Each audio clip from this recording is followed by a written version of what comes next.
Bapak Ibu. Selamat siang semuanya. Kalau dibilang tema gereja kita bulan ini adalah Advancing Kingdom Culture. Tapi karena saya untuk kali ini adalah terakhir saya berkhotbah di tahun 2024. Jadi impresi yang Tuhan taruh dalam diri saya bukan itu sih. Jadi saya rindu seperti gini loh Bapak Ibu, Tuhan taruh dalam saya. Empower jemaat itu bahwa sesulit apapun pasti masih ada hujan akhir musim, hujan awal musim, ada pengharapan dan janji-janji Tuhan itu iya dan amin. Jadi siang hari ini saya mau mengencourage setiap kita Bapak Ibu, jangan takut masuk tahun yang ke depan. Dan saya kasih tema adalah, kasih judul memahkotai tahun dengan kebaikan. Oke, next kan kita akan lihat bersama-sama apa sih yang terjadi di tahun 2025. Aduh gimana dengan keluargaku, gimana dengan sekolah anakku ya. Aduh tahun depan kontrak rumah habis, gimana ya apa yang terjadi, gimana dengan pekerjaan, gimana dengan keuangan, kontrak pekerjaanku tahun depan juga udah habis, gimana dengan kesehatan, gimana ya nanti, next kan kita melihat lagi aja. Tahun depan ini dengan di bawah pemerintahan Pak Prabowo, apakah yang akan terjadi? Gimana semua kehidupanku dengan politik, apakah tetap aman? Apakah bisa baik-baik saja kondisi negara kita ini? Begitu banyak pertanyaan dalam pikiran kita, begitu banyak kekhawatiran, begitu banyak mereka-reka. Biasanya nih, kalau akhir tahun masuk tahun depan, biasanya selain ada kaleidoskop juga ada orang memprediksi apa yang terjadi tahun depan. Dan kalau orang yang Chinese yang merayakan Chinese New Year, tahun depan itu adalah tahun ular kayu. Bukan berarti saya mempercayainya ya, saya percaya tahun apapun juga, tahun tikus kayak tahun apapun juga, Tuhan lebih besar, Tuhan mampu untuk melakukan, mencukupi, menuntun setiap kita. Tapi semua orang memprediksi apa ya yang bakal terjadi. Next kan lagi. Kalau kita kaleidoskop, ayo sekarang masing-masing kita, masing-masing keluarga, kita kaleidoskop, apa sih yang terjadi? Kalau saya sendiri secara pribadi, tahun 2020 saya ingat Pak Roni itu hampir meninggal karena COVID. Makanya tadi saya pesan khusus kepada Sandy, Sen, saya minta lagu Goodness of God. Karena seberapa kali pun nyanyi lagu ini, biasanya saya tuh selalu nangis Bapak Ibu. Karena saya ingat bagaimana saya seorang diri di rumah, saya benar-benar berjuang, Tuhan tolong selamatkan suamiku. Itu tahun 2020 Bapak Ibu. Kemudian tahun 2020 pula setelah Pak Roni sembuh, kita menikahkan putri kami Tirsa di Amerika. Tapi tahun 2021 kita juga ngalamin juga di mana Tirsa keguguran.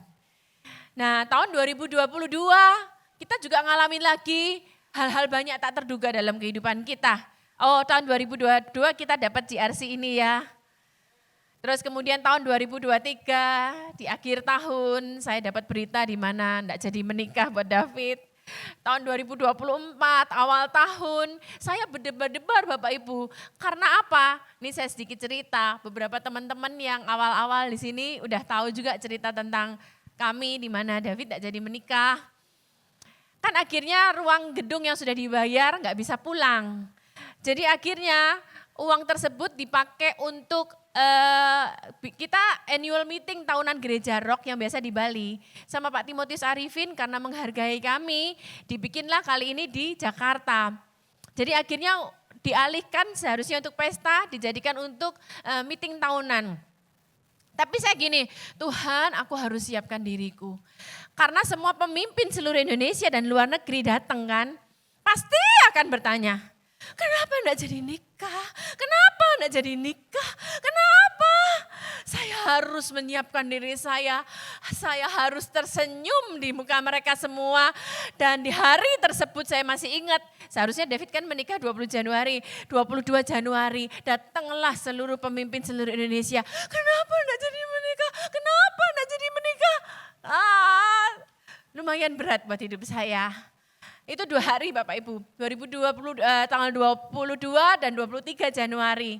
Tapi apa yang terjadi? Kalau saya mau katakan, this too shall pass. Jadi dalam kehidupan kita Bapak Ibu, pastilah ada hal-hal sulit yang kita alami. Di mana bahkan kita duk. Nanti apa yang terjadi ya? Nanti apa yang terjadi ke depan ya? Ekonomi gimana ya? Kesehatan gimana ya? Hari besok gimana? Kita semua deg-deg Bapak Ibu. Tapi bersama Tuhan, this too shall pass Bapak Ibu. Kita melewati bersama Tuhan. Kalau kita pikir-pikir ya, besok tahun depan apa yang terjadi? Bukannya sebelum masuk tahun 2024, di akhir tahun 2023, kita juga khawatir juga kan? Tapi akhirnya 2024 kita bisa lewati Bapak Ibu. Di tengah 365 hari yang kita nggak tahu apa yang terjadi. Tapi ketika kita buka mata, itu adalah hari di mana Tuhan menyertai kita. Jadi setiap kita Bapak Ibu, saya encourage, tidak usah takut masuk tahun 2025. Kesulitan memang ada, tantangan ada, tapi di balik itu Tuhan menyertai setiap kita. Next kan lagi. Nah, ini yang kita lihat ya, ada di depan mata kita. Biden sejak pekan lalu, ini baru berita terkini, memberi lampu hijau kepada Kiev menggunakan ATACMS buatan Lockheed, ini mungkin saya salah bahasa, maafkan, yang bisa menyerang hingga 300 km yang direspon Presiden Putin. Jadi antar petinggi sudah menyerukan, istilahnya punya senjata hebat masing-masingnya. Dengan menaikkan doktrin nuklir yang baru, yang meningkatkan kekhawatiran dunia soal perang dunia ketiga. Dan itu di depan mata Bapak Ibu, itu di depan mata kita. Kita bisa berkata, gimana kalau aku tidak baik-baik saja, seperti lagunya Judika ya. Terus perusahaan-perusahaan besar yang tutup di tahun 2004, bahkan beberapa perusahaan raksasa, kita melihat ada Sritex. Itu kasihan Bapak Ibu yang terjadi dengan karyawan-karyawan yang di PHK. Tupperware, Bata di Purwakarta, Ban, Hung A. Akhirnya apa yang terjadi dengan itu semua? PHK. Kalau PHK yang terjadi akhirnya kita melihat orang-orang tersebut tidak punya harapan. Mereka mencari jalan pintas dengan apa? Mereka pakai judi online, pinjol.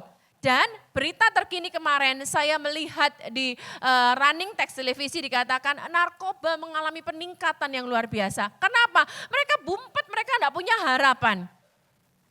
Teknologinya semakin berkembang dan dampak buruknya depresi semakin meningkat. Dengan adanya bullying dan ini di mana-mana. Itu ada di depan mata kita. Next kan kita melihat apakah yang terjadi, ketidakpastian, kegalauan, ketakutan. Hari besok, apa yang terjadi ya? Hari besok, apa yang terjadi ya?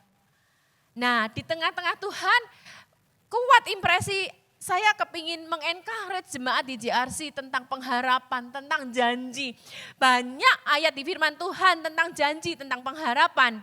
Tapi ini yang akhirnya begitu menguatkan saya buat kita, saya percaya buat semuanya. Next kan. Nah dalam Yesaya 43 ayat 1, 2, 4, dan 6. Saya nanti sedikit puter ya Bapak Ibu ya urutannya. Tapi yuk kita baca bersama-sama ayat yang pertama dulu. Janganlah, sama-sama Bapak Ibu, janganlah takut, sebentar pelan-pelan. Di tengah ketakutan, di tengah ketidakpastian, di tengah keraguan yang terjadi di muka bumi ini. Firman Tuhan, saya mau berikan encourage buat jemaat saat ini. Katakan bersama-sama, janganlah takut. Janganlah takut. Kenapa kita jangan takut Bapak Ibu? Kalau misalnya saya ngomong sesuatu sama Jos, kuat ya Jos ya. Sukacita ya Jos ya, karena apa? Ya kan? Nah Tuhan bilang jangan takut, Tuhan kasih reasonnya. Karena apa sih? Sebab sama-sama Bapak Ibu, aku telah menebus engkau, aku telah memanggil engkau dengan namamu, engkau ini kepunyaanku. Perhatikan, mungkin Bapak Ibu pernah baca ayat ini, tapi saya mau jelaskan jangan takut. Tebusan itu gimana sih Bapak Ibu? Oke, saya tanya sama Bapak Ibu, saya lempar. Orang itu kalau ditebus berarti tadinya dia apa? Tawanan, budak. Apalagi yang ditebus itu? Hutang. Itu semua ya. Nah saya silahkan ada seorang budak itu, ayo silahkan maju ke depan. Salah satu budak, saya minta tolong seorang budak. Silahkan maju ke depan, ini budaknya. Ini kalau kita nonton film biasanya gerombolan si berat ya. Soalnya cocok dengan badannya, posturnya ya Bapak Ibu ya. Perhatikan Bapak Ibu, dikatakan di sini janganlah takut sebab aku telah menebus engkau. Kenapa saya kasih nomor Bapak Ibu? Karena orang itu kalau sudah merupakan tawanan bahkan namanya sudah tidak punya identitas lagi. Namanya hilang, dipanggil dengan nomor, dipanggil dengan tidak ada panggilan lagi. Namanya identitasnya hilang karena benar-benar tawanan, benar-benar budak. Kamu dulu pakai nomor juga ya? 7 tahun ya, gitu ya. Benar-benar kamu ngerasain di sana istilahnya enggak ada harganya lah di situ ya. Biasa masih bisa pakai handphone waktu itu ya. Bu, ke Pak Roni, kirim makanan dong Bu. Nah saya kirim makanan tapi Jos bilang enggak egois ya di dalam tahanan. Satu kamar saya ini banyak orang. Jadi kalau Wiwi masak sekalinya kirim berbanyak-banyak buat Jos gitu. Tapi sekarang kamu berpikir itu makanan-makanan buat saya itu hal biasa ya. Tapi kamu enak banget hal itu. Mewah itu ya. Nah sekarang Tuhan, mana Pak Tuhannya? Pak Tuhannya, silakan Pak Riki.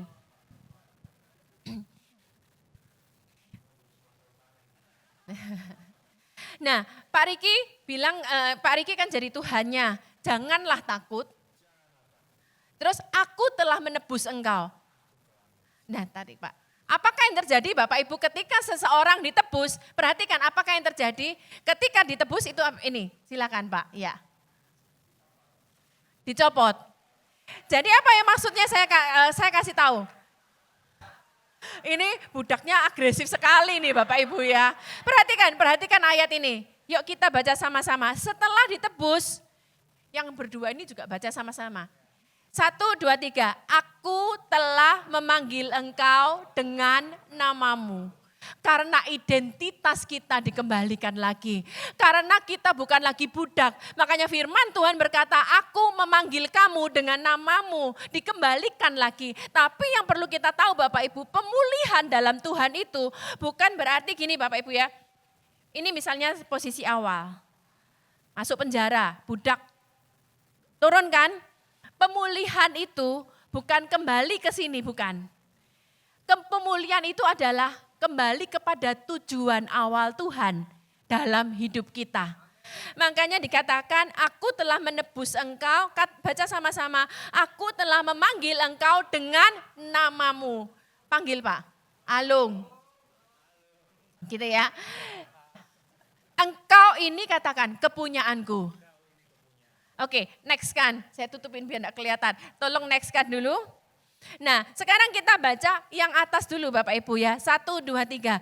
Oleh karena engkau berharga di mataku dan mulia dan aku ini mengasihi engkau. Nah, perhatikan Bapak Ibu. Ini saya sengaja pakai saking sempitnya ini gombalnya Pak Roni, Bapak Ibu, bukan gombal kaos dalam. Duh kadang-kadang sayang ini Mas sudah buang aja warnanya udah kuning kayak gini, udah molor-molor. Jangan sampai kamu buang ini kaos kesukaanku katanya gitu. Nah sekarang karena sudah ditebus bukan hanya kembali ke level semula. Tapi naik kepada yang Tuhan mau dalam hidup kita. Dikatakan engkau berharga di mataku, engkau mulia, silakan. Dan aku mengasihi engkau. Nah, status kita berubah Bapak Ibu. Perhatikan ya, tadi kita nggak punya identitas bahkan. Tidak ada nama kita. Tapi Tuhan kembalikan, bukan hanya kepada identitas kita. Tapi engkau mulia, engkau berharga, aku mengasihimu. Jadi di tempat ini, siang hari ini, jangan ada yang berkata, aku bukan siapa-siapa, aku enggak punya apa-apa, aku enggak lulus SMA, aku siapa sih ini, aku enggak bisa apa-apa. Tidak Bapak Ibu, katakan sama-sama, aku berharga, aku mulia, dan aku dikasihi Tuhan. Hanya aja Bapak Ibu, begitu dikasihi, begitu berharga, bukan berarti kita kemudian hidup bebas tantangan. Tetap ada pergumulan. Jadi ini yang mau saya kasih tahu. Tahun 2025 adalah tantangan. Tapi ini bedanya. Naikkan dulu. Nah tolong dari situ Pak. Kaosnya silakan. Jangan sampai kebuang ini Pak. Nanti punya Pak Roni. Oke. Nah Yuk Bapak Ibu kita baca sama-sama yang biru. 1, 2, 3. Apabila engkau menyeberang melalui air. Sebentar. Berarti ada tantangan enggak? Menyeberang, perhatikan kata melalui. Berarti kita diizinkan Tuhan melalui itu semua. Melalui air, sama-sama menyeberang. Pak, aku menyertai engkau. Katakan, Tuhan menyertai. Ini pinter nih dramanya kok Alung ini. Tuhan menyertai engkau. Dan melalui sungai, engkau tidak akan dihanyutkan. Sebentar Pak Alung sama Pak Riki. Kalau seandainya Pak Alung sendiri, bahasa Jawanya kentir Bapak Ibu. Tapi karena ada Tuhan yang menyertai. Jadi kita manusia baru bukan berarti kita bebas tantangan. Tidak. Tapi Tuhan berjanji. Ini yang mau saya tekankan siang hari ini Bapak Ibu. Kita harus tahu status kita. Kita bukan dikembalikan ke posisi semula. Kita diangkat menjadi orang berharga. Tapi yang Tuhan janji, Tuhan menyertai setiap kita. Belum selesai itu aja. Engkau tidak akan dihanyutkan. Lanjut lagi Bapak Ibu. Sekarang api Pak. Apabila engkau berjalan melalui api. Baca sama-sama. Engkau tidak akan dihanguskan. Dan nyala api tidak akan membakar engkau. Ayo gimana kalau dalam api? Api. Dan nyala api tidak akan membakar engkau. Makasih Pak Riki sama Ko Alung.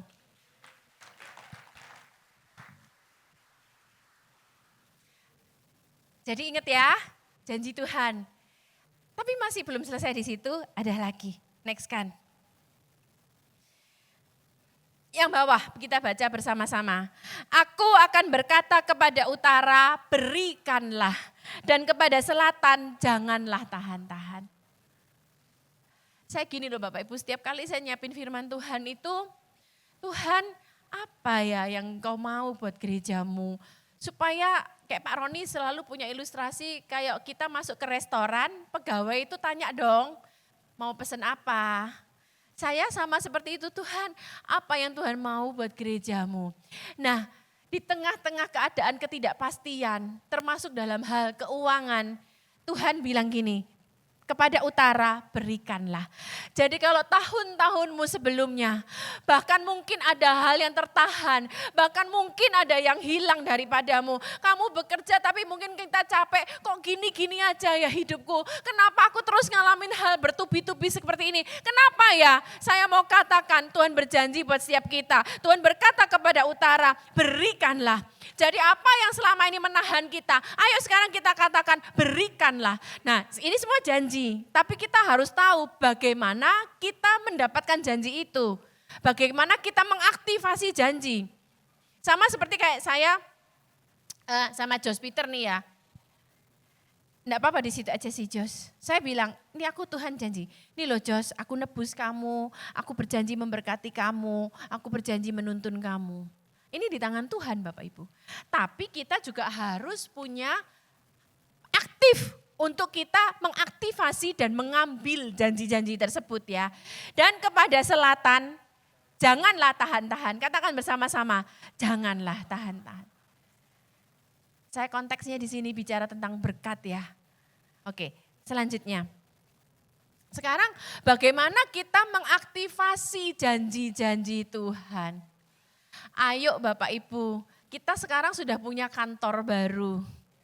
Nanti kita ke depannya nih mungkin kan Desember banyak kegiatan, kita tata lagi yuk mulai Januari. Kita bikin doa. Katakanlah mungkin berapa lama sekali kita doa puasa, kemudian kita berdoa bersama-sama. Doa itu luar biasa loh Bapak Ibu. Nah sekarang kita belajar gini, doa itu, Magda aja deh. Soalnya saya ini Inggris Jawa. Oh oke boleh kalau ada satu lagi mic. Atau kalau enggak Magda berdiri. Itu dikasih sama Jesslyn. Terima kasih Jess.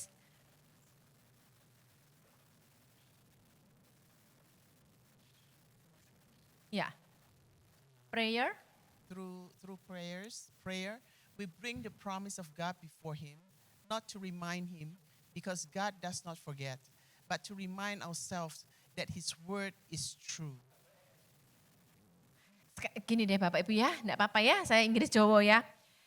We bring the promise of God before Him.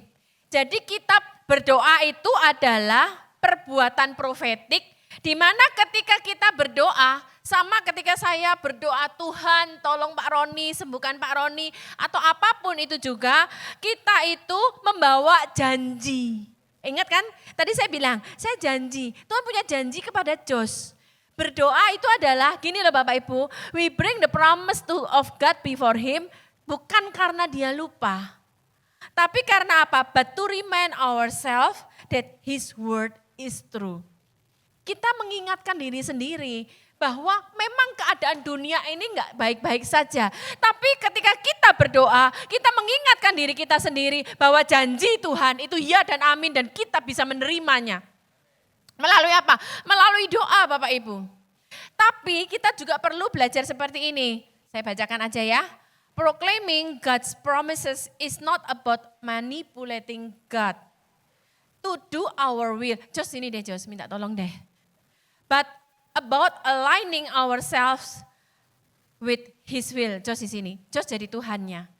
Berdoa itu bukan gini loh Bapak Ibu.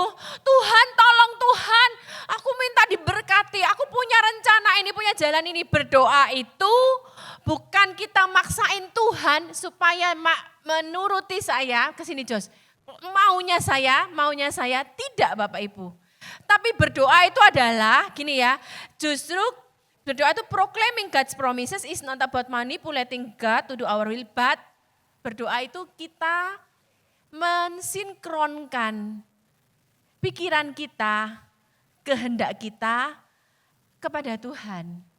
Jadi doa bukan ngotot mau kita, tapi justru doa itu membawa sinkron pikiran kita, will kita kepada Tuhan.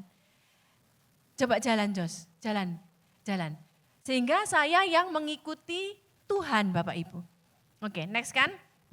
Makasih Jos. Tuhan Yesus pun sebagai 100% anak pada waktu di muka bumi ini pun dia berdoa. Saya pikir kita baca yuk ya, karena beberapa ayat, bahkan mungkin beberapa Bapak Ibu enggak baca Alkitab sepanjang minggu ya. Yuk kita baca bersama-sama. 1, 2, 3. Pagi-pagi benar, waktu hari masih gelap. Ia bangun dan pergi keluar. Ia pergi ke tempat yang sunyi dan berdoa di sana. Makanya Yesus selalu berkata, apa yang Bapakku katakan, aku katakan. Apa yang aku lihat dari Bapakku, itu yang aku lakukan. Jadi bukan sepenuhnya dia sendiri Bapak Ibu. Yesus pun sebagai 100% manusia, dia melakukan dari apa yang dia lihat. Dia melakukan dari apa yang dia dengar dari Bapaknya. Jadi ayo kita berdoa, apalagi tahun 2025, kita nggak tahu apa yang terjadi. Kita tuh bukan melek mata di hari yang baru hanya untuk menyambung nafas. Enggak Bapak Ibu. Tapi Tuhan punya tujuan yang besar buat hidup kita. Jadi ayo kita berdoa untuk mensinkronkan kehendak kita pada kehendak Tuhan. Nah, yuk ini kan saya terakhir khotbah tahun ini. Jadi ikut baca sama-sama. Sebab rancanganku bukanlah rancanganmu dan jalanmu bukanlah jalanku. Beda Bapak Ibu. Kalau saya tanya Bapak Ibu semua di sini, pasti punya planning dong. Semua keluarga punya planning. Tapi kenapa ya di tengah jalan, kok jalan Tuhan beda?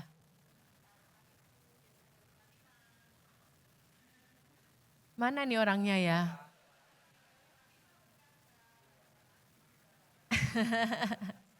Katakanlah Bu Kelly, punya pikiran, oh nanti anak pertama Lonia, anak kedua aku punya rancangan ini itu. Sometimes beda kok. Nah saya mau jelaskan gini loh Bapak Ibu, kita punya plan yang terbaik buat diri kita. Tapi di mata Tuhan, planmu yang segini, ini tuh baik buat sekian. Tapi Tuhan itu jauh lebih melihat plan kita untuk masa depan kita. Nanti saya kasih ilustrasi terakhir di mana Pak Alung sama Pak Riki lagi. Saya akan menjelaskan. Tapi kalau saya bicara tentang rancanganmu bukan rancanganku. Kami itu pada waktu mau menyekolahkan Tirsa ke Amerika. Tirsa kan dia bilang, aku kepingin psikolog Pak, mengajar tentang psikolog.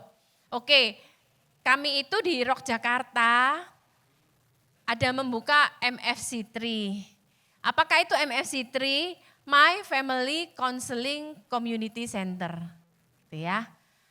Awal-awal kita itu berpikir punya planning bahwa Tirsa disekolahkan jauh. Tujuannya untuk pulang supaya Tirsa bisa membantu kami untuk MFC3 ini. Jadi selesai dia lulus S2, OPT kalau di Amerika tuh ada visa untuk praktek. Aku ambil OPT ya Pak ya.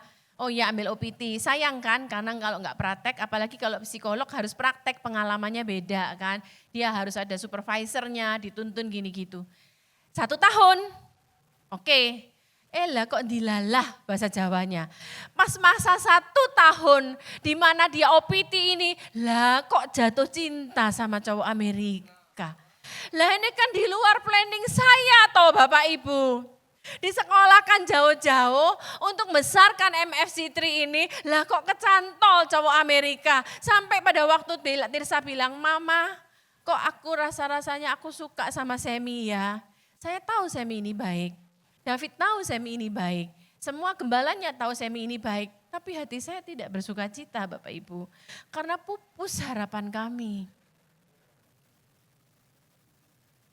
Orang tua bisa punya planning, gembala bisa punya planning, kita bisa punya planning Bapak Ibu. Tapi planning kita itu terbaik buat kita untuk ke depan sepanjang otak kita mampu memikirkan. Tapi rancangan Tuhan itu jauh lebih baik buat setiap kita. Planning kita kan kita enggak tahu ada bahaya apa di depan. Tapi Tuhan justru melihat yang terbaik untuk kekekalan kita seterusnya. Yuk kita baca dulu. Sebab rancanganku bukanlah rancanganmu dan jalanmu bukanlah jalanku. Demikianlah firman Tuhan, seperti tingginya langit dari bumi. Baca yuk, demikianlah tingginya jalanku dari jalanmu dan rancanganku dari rancanganmu. Berarti perbedaannya luar biasa, seperti tingginya langit dari bumi. Begitu berbedanya rancanganmu dari rancanganku Bapak Ibu. Oke, next kan lagi. Banyaklah, yuk baca ya. Banyaklah rancangan di hati manusia. Tapi keputusan Tuhanlah yang terlaksana. Tapi ingat, Tuhan justru memberi yang terbaik. Sometimes jalan kita, aduh kok jadi kayak gini ya. Tapi justru itu yang terbaik. Kadang-kadang hari, aduh kenapa ya. Tapi itu yang terbaik dari Tuhan Bapak Ibu. Saya ceritakan lagi sih, mungkin saya pernah bercerita. Ini adalah kakaknya Pak Niko Nyotora Harjo, seorang kontraktor Bapak Ibu. Suatu kali dia dapat proyek besar. Pak Bernard itu entah kakak entah adik ya. Gitu. Proyek besar di kontraktornya, istrinya beliau Bu Linda berdoa. Kok enggak sejahtera ya, kok enggak sejahtera. Akhirnya dia sampaikan kepada suaminya, jangan deh, jangan diambil. Akhirnya begitu suaminya mendengar, kok bisa jangan diambil, ini jelas-jelas di depan mata untung yang begitu besar. Tapi apakah yang terjadi? Ya sudahlah, taat, apa kata suara Tuhan. Itu kejadian tahun 98 Bapak Ibu. Apa yang terjadi? Bukan kerusuhannya, tapi krismon, dolar dari 2.000 jadi hampir 16.000. Kalau seandainya dia tidak taat, hancur Bapak Ibu. Bangkrut. Tapi di sini dikatakan setingginya langit dari bumi, beda jalanmu jalanku. Dikatakan rancangan ada di hati manusia, tapi justru kehendak Tuhan yang terjadi untuk kebaikan setiap kita. Next kan lagi. Nah, how to activate God's promises. Dikatakan proclaiming janji-janji Tuhan. Ya, the word we speak can shape our reality. Kata-kata yang kita ucapkan itulah yang membentuk kehidupan kita. Ingat firman Tuhan berkata, iman timbul dari pendengaran. Siapa yang ngomong ke telinga kita? Mulut kita. The word we speak can shape our reality. Our declaration, saya itu kalau bikin khotbah bahasa Inggris, saya selalu ngecekkan ke TV. Dan ternyata alhasil saya tidak pernah dapat 100. Selalu mama ini salah, mama itu salah. Our declaration become instruments through which God's power manifest in our lives.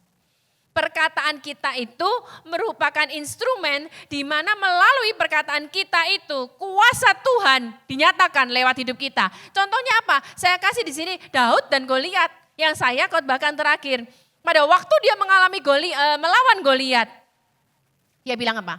Hari ini juga aku akan membunuh kamu.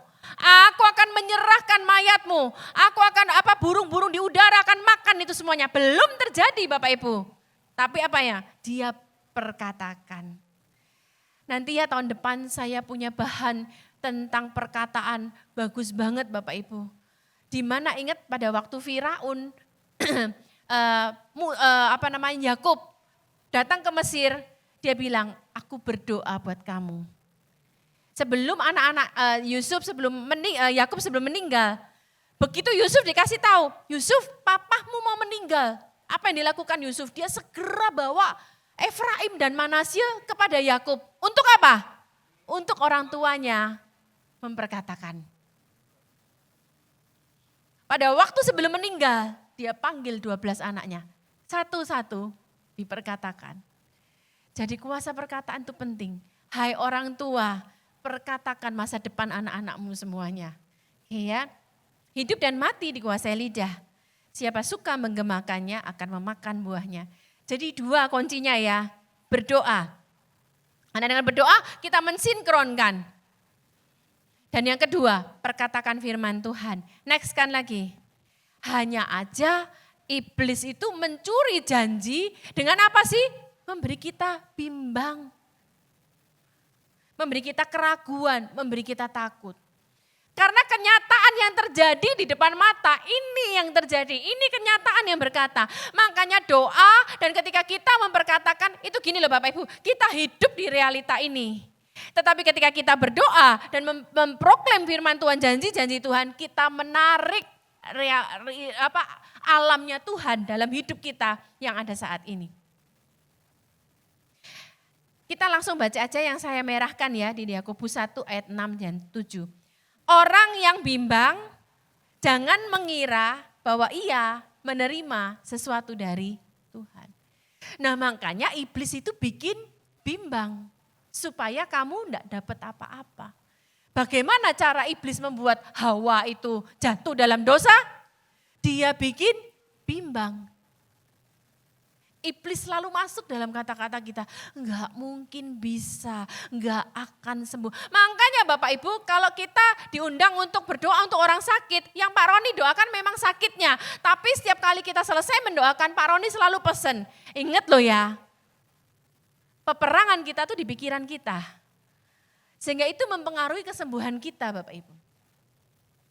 Yuk kita baca yang bawahnya, 1, 2, 3. Janganlah takut. Sebab aku menyertai engkau. Janganlah bimbang, sebab aku ini Allahmu. Aku akan meneguhkan, bahkan akan menolong engkau. Aku akan memegang engkau dengan tangan kananku yang membawa kemenangan. Beberapa waktu yang lalu, Pak Roni dan saya mendoakan seorang bapak, Bapak Ibu. Kami kunjungan ke sana, kita berdoa. Dah selesai kami mau pulang, Pak Roni tuh sometimes kalau kunjungan doa, maaf ya Bapak Ibu ya, dia tuh malah mencanda-candain supaya di rumah sakit itu bukan suasananya suasana sakit gitu. Jadi nanti kalau Bapak Ibu misalnya kita datang ke mana mendoain Bapak Ibu, maklumkanlah gembalamu yang pecicilan ini Bapak Ibu. Justru supaya menghiburkan siap kita gitu ya. Nah setelah kita mau pulang, Pak Roni berdoa. Si bapak bilang gini, Pak boleh gak request doa katanya. Oh iya silakan doa apa. Dia bilang gini, saya itu selalu punya pikiran. Tahun 2022 saya itu ngalami musibah operasi. Setelah operasi masuk tahun 2023. Kayak iblis tuh, waduh apa yang terjadi ya. Beneran loh operasi lagi. Nah akhirnya mulai timbul dalam pikirannya dia, oh berarti setiap tahun kamu akan ngalamin operasi. Masuk tahun 2024, akhir tahun tuh sudah mulai was-was ya, duk ini apa yang terjadi. Itu kan iblis Bapak Ibu membuat bimbang. membuat kamu masukin itu. Udah November, udah akhir tahun. Beneran Bapak Ibu, terjadi lagi sesuatu sehingga dia harus operasi lagi. Nah akhirnya apa yang terjadi? Dia bilang, Pak Roni tolong doakan saya supaya saya tahun depan enggak operasi lagi. Nah akhirnya apa? Berarti semua itu masalahnya di pikirannya dia. Nah kita bilang, Pak, kita perkatakan firman, proklaim. Makanya iblis itu menipu kita. Iblis itu mengintimidasi. Firman Tuhan berkata, iblis itu mencuri. Mencuri itu apa? Mencuri damai sejahtera kita. Dengan apa? Mengintimidasi. Nanti jangan-jangan tahun depan kamu operasi. Akhirnya setiap akhir tahun menghitung hari Bapak Ibu. Kenapa? Takut operasi.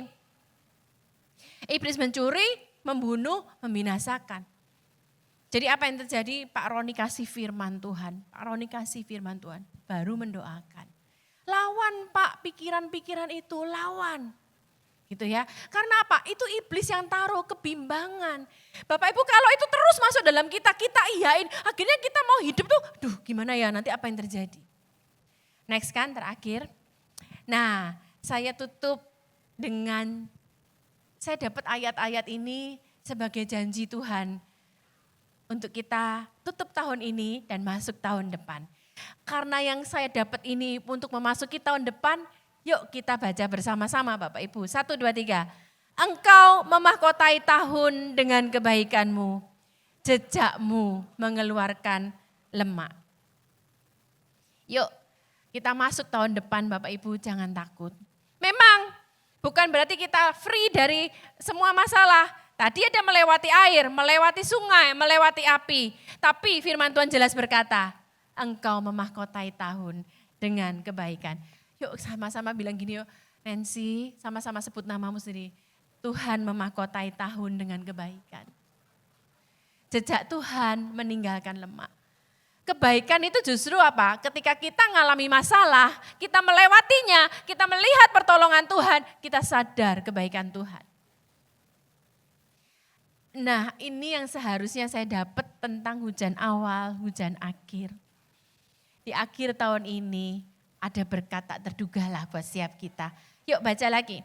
Hai Bani Sion, bersorak-soralah dan bersukacitalah karena Tuhan Allahmu. Sebab telah diberikannya kepadamu hujan pada awal musim dengan adilnya. Dan diturunkannya kepadamu hujan pada awal dan hujan pada akhir musim seperti dahulu. Buat kami pribadi sekeluarga juga Bapak Ibu, di akhir tahun ini kita juga ngalamin sesuatu masalah yang mungkin saya tidak bisa ceritakan di sini. Tapi saya bilang enggak apa-apa, masuk tahun depan adalah musim kehidupan yang baru dari itu. Yang mau saya katakan tetap milikilah pengharapan Bapak Ibu. Dan saya mau garis bawahi, kita enggak free dari melewati air dan api, tapi Tuhan menyertai kita. Next kan lagi. Ini luar biasa janji ini Bapak Ibu. Amsal 23 ayat 18, 1, 2, 3. Karena masa depan sungguh ada dan harapanmu tidak akan hilang. Jadi siang hari ini Bapak Ibu jangan ada yang bilang, aduh aku sudah terlalu banyak berbuat dosa, aku sudah kotor, aku sudah tidak layak, aku sudah terlalu banyak ditipu orang, aku gak bisa apa-apa. Firman Tuhan berkata masa depan sungguh ada. Dan ada seorang bapak juga bilang ke Pak Roni, Pak hidup saya gini-gini aja, capek Pak. Berkatakan yuk. Semua tempat ini masa depan sungguh ada. Dan harapanmu tidak akan hilang. Saya tutup ini halaman paling akhir. Pak Roni pernah kasih ilustrasi. Harapan itu bahasa Ibraninya adalah tikwah. Bahasa Yunaninya adalah elpis. Yang artinya expectation. Tali yang menghubungkan kita dengan masa depan. Saya ulang lagi sekali ya Bapak Ibu ya. Supaya ini terus kita ingat, bukan 2025 aja, tapi sepanjang umur hidup kita. Mari silakan lagi Pak Riki sama Pak Alung. Pak Alung ini pinter main tali Bapak Ibu. Waktu di retreat dia main tali, dia bikin sulap lewat tali. Silakan Pak Alung. Jadi waktu saya kasih Pak Alung tali bicara harapan, Bu tali ini saya iketin di leher aja ya Bu ya, nanti secara ajaib bisa dibuka. Waduh, tapi bukan itu temanya, beda. Silakan Pak Alung sama Pak Riki naik. Ini terakhir kok Bapak Ibu ya. Pak Alung tarik ke sini. Teruskan. Pak Alung mundur, semundur-mundurnya. Pak Riki mundur. Ternyata enggak sepanjang ini, berarti panggung kita yang memang panjang Bapak Ibu ya. Nah, harapan itu apa sih Bapak Ibu? Firman Tuhan berkata, ikut saya ya, masa depan sungguh ada. Kamu ngalamin tantangan. Bapak yang bilang sama Pak Roni, capek saya Pak, hidup saya kok gini-gini aja. Itu ada di tempat ini. Tapi saya mau katakan kepada siapapun juga itu, masa depan sungguh ada. Dan harapanmu tidak akan hilang. Harapan itu apa sih? Itu Tuhan. Selama kita punya harapan, dunia bisa bergoncang Pak. Katakanlah misalnya ada angin, ada ini itu, tapi kita berjalan. Terus Pak Alung maju, berjalan menuju harapan. Berjalan menuju harapan. Dan harapanmu tidak akan hilang sampai kamu bertemu Tuhan. Teletabis. Tuhan Yesus memberkati. Ingat ya, saya mau ingatkan, status kita, Tuhan sudah memanggil kamu dengan namamu. Tapi Dia naikkan kita, upgrade kita. Kamu berharga, kamu mulia, kamu dikasihi. Janjinya Tuhan berkata, Tuhan menebus kamu. Tuhan juga memberikan kepada utara, berikanlah, jangan tahan-tahan. Ada berkat, ada musim baru buat setiap kehidupan kita. Bagian kita apa yang harus kita lakukan? Kita berdoa. Bagian kita apa yang harus kita lakukan? Proklaim janji. Tapi jangan bimbang. Selalu berharap pada Tuhan.